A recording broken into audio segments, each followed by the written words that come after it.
अच्छा सुनो, सब्सक्राइब करने के बाद ना घंटी बजा देना। मंत्री जी, सबसे पहले मेरी आंखों में पट्टी बांधो दे मंत्री जी।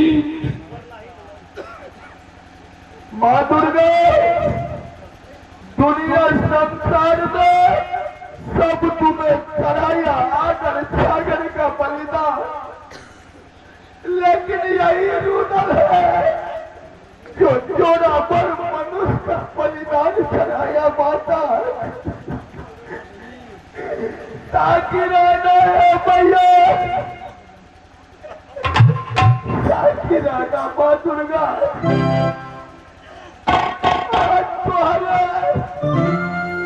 तुम्हारी क्या मैया,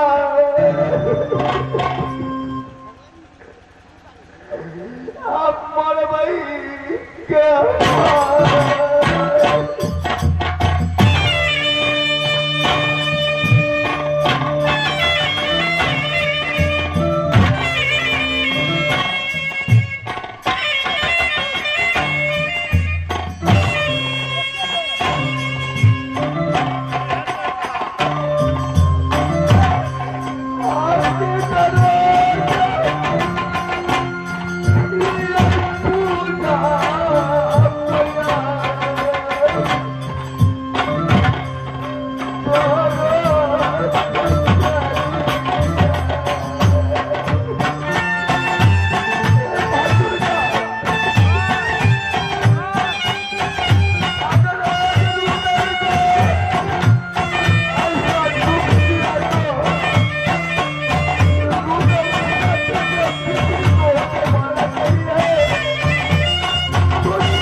बाबाईद,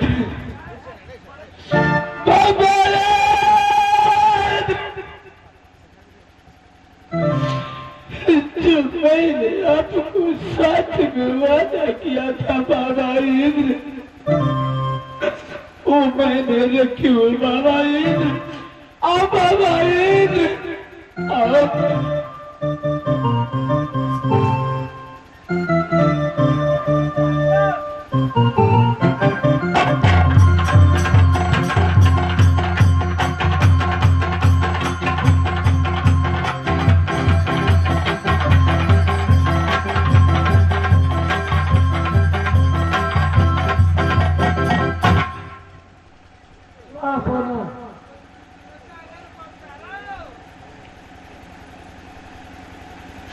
बाबाईद, आपको साथ में मैंने जो सच की थी वो आज वादा मैंने पूरा कर दी हूँ। क्या उसका सुना?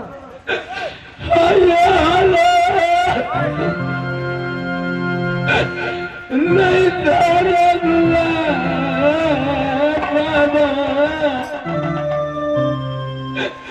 चाहिए तो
किसी को घर बसाती,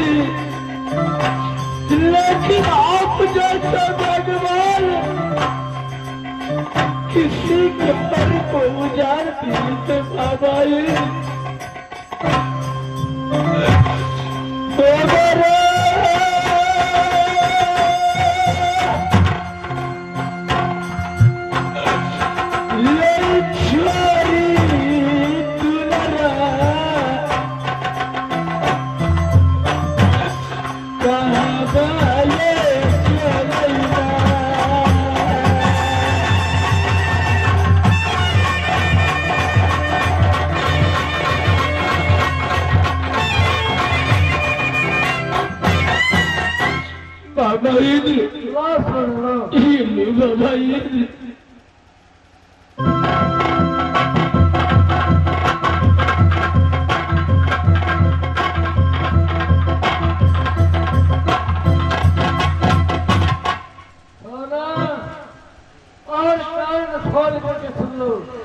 बाबा अब क्या रह गया बाबा?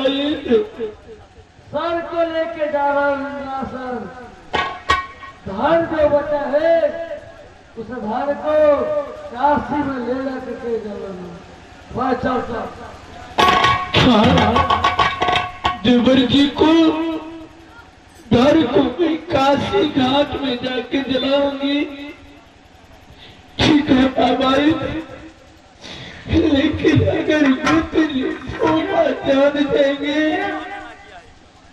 तो जिंदा नहीं रहेंगे माँ। ठीक है माधुर के साखी रहना साखी रहना।